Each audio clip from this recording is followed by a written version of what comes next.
राम के नाम से जे जलते रहे, राम के नाम से जे जलत रहे ओकर हार भइल। राम के दूत साता में गइल, बीजेपी साता में गइल।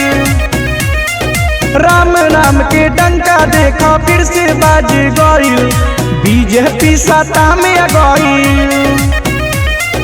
बीजेपी साता में गइल, बीजेपी साता में गइल, बीजेपी साता में गइल। हिंदुस्तान हिंदू का हिंदू ही चलाएगा, राम विरोधी कभी सत्ता में न आएगा।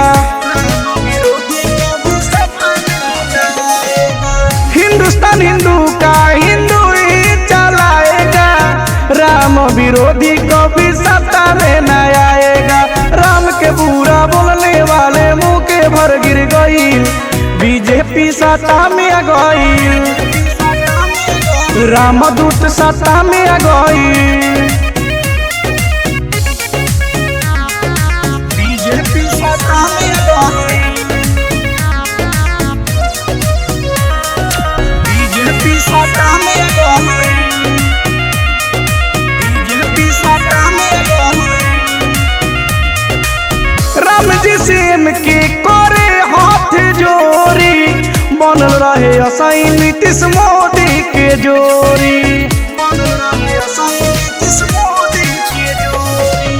राम जी से मनोज करे ले हाथ जोड़ी, बनल रहे असई नीतीश मोदी के जोड़ी।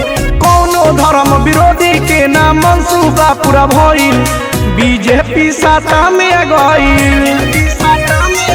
रामदूत साता में गइल।